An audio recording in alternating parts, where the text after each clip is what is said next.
अस्सलामुअलैकुम। ख्वाजा मीर दर्द की तशरीह के साथ मैं हाज़िर हूँ। इस गज़ल की तशरीह मैंने बेहतरीन अंदाज़ में आपके लिए लिख दी है। अगर आप लोग यही पैटर्न रख कर और मलहिका अशार लिख कर तशरीह करेंगे तो आपको एग्ज़ामिनर नंबर देने पर मजबूर हो जाएगा। एक बात बच्चों याद रखें, बोर्ड के पेपर में हमने एग्ज़ामिनर से नंबर छीनने हैं और एग्ज़ामिनर से नंबर छीनने के लिए अच्छी प्रेजेंटेशन इंतहाई ज़रूरी है। खाना अगर बहुत अच्छा बना हुआ हो मगर टूटे फूटे और गंदे बर्तनों में पेश किया जाए तो उसको कोई चखेगा भी नहीं। लेकिन अगर खाना अच्छा ना भी बना हुआ हो मगर उसे खूबसूरत बर्तनों में सजा कर पेश किया जाए तो सामने बैठे हुए शख्स का दिल ज़रूर चाहेगा कि वो इसे चखे तो कम से कम ज़रूर। बस आपने प्रेजेंटेशन को खूबसूरत बनाना है।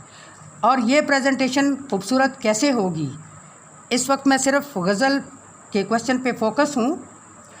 हमारे टीचर्स जब हमें तशरीह दिया करते थे किसी भी शेर की तो हम उस शेर की तशरीह बाद में पढ़ते थे। पहले ये देखते थे कि टीचर ने मलहिका अशार कौन से लिखे हैं, क्योंकि मलहिका अशार पढ़कर हमें बहुत मज़ा आता था और फिर हम तशरीह भी पढ़ने के लिए मजबूर हो जाते थे।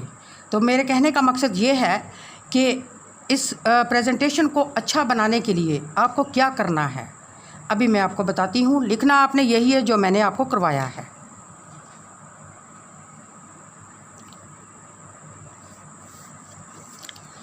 आपके पास बोर्ड के पेपर का ये पेज है, इसके ऊपर आप तशरीह कर रहे हो। इसको आप फ़ोल्ड कर लें, 4 हिस्सों में इसे फ़ोल्ड कर लीजिए। ये फ़ोल्ड हो गया। देखें आपके पास ये 2 लाइनें आ चुकी हैं, एक ये और एक ये। आपने लिखते हुए इसी को फोकस करना है और इन्हीं को आपने इस्तेमाल करना है। कैसे, मैं आपको बताती हूँ। सबसे पहले तशरीह करते हुए आपने हवाला शेर लिखना है। हवाला शेर। आप मार्कर ज़रूर इस्तेमाल करें। अगर आपके पास मार्कर नहीं है तो फिर आप इसको डबल कर लीजिए कि कम से कम ये सिंपली सही नज़र आए। हवाला शेर। बाज़ बच्चे ऐसे करते हैं कि शेर का पहला और आखिरी लफ्ज़ लिख देते हैं, नहीं, आपने पूरा शेर लिखना है। अब ये जो लाइन लगी है देखिए, इसको मैं फॉलो कर रही हूँ। हवाला शेर मेरा, ये लाइनें मुझे नज़र आ रही हैं सामने, यहाँ तक मैंने हवाला शेर लिख दिया।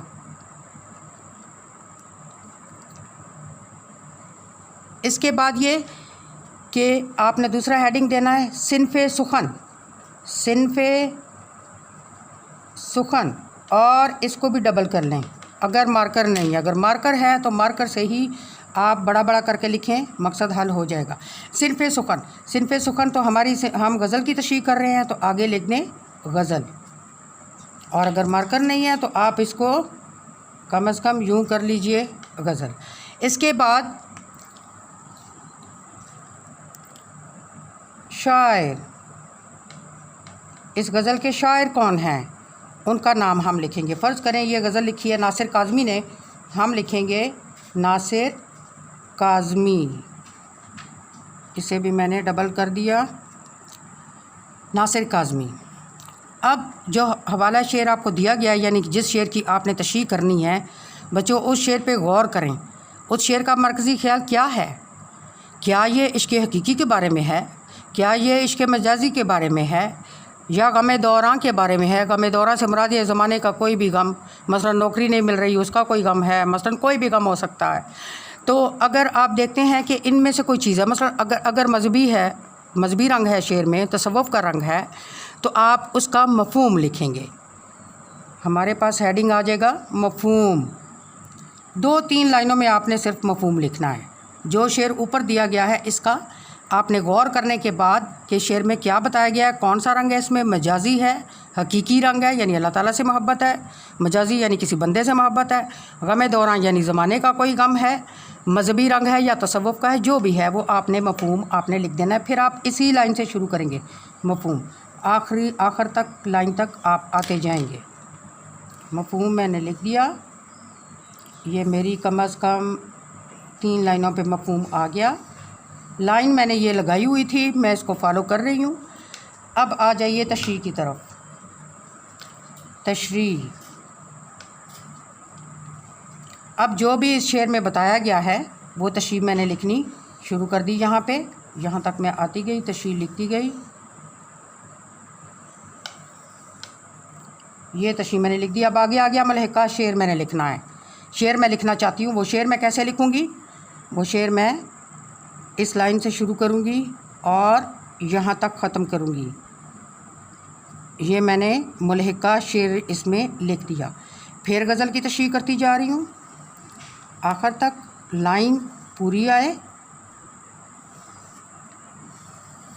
ये मैंने लिख दिया और फिर आ गई। फिर एक मलहिका शेर लिखना चाहती हूँ, तो फिर मैं उस शेर को यहाँ से यहाँ तक ले आई हूँ। यानी कि सारा काम एक सीक्वेंस में हो, एक तरतीब के साथ हो।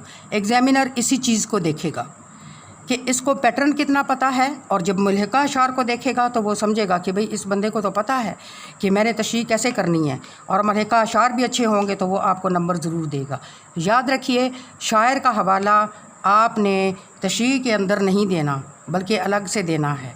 आपने ये 1 2 3 4 5 टॉपिक याद रख लेने हैं कि आपने गज़ल में 5 हेडिंग करने हैं, देने हैं, और उसके बाद आपने तशरीह करनी है। मलहिका शेर लिख दिया, फिर मज़ीद तशरीह जारी है। मैं लिख रही हूँ, देखें मैं इसी लाइन को फॉलो कर रही हूँ जो मैंने फोल्ड किया था, और आखिर तक इसको लिख रही हूँ। फिर एक मलहिका शेर लिखना चाह रही हूँ, अब वो भी यहाँ आ जाएगा, इस तक मैं आऊँगी। इसी तरह आप अपनी तशरीह को कंप्लीट कीजिए। कोशिश कीजिए 1.5 पेज तो आप ज़रूर लिखें, और अगर आप 2 लिखते हैं तो ये बहुत बेस्ट हो जाएगा।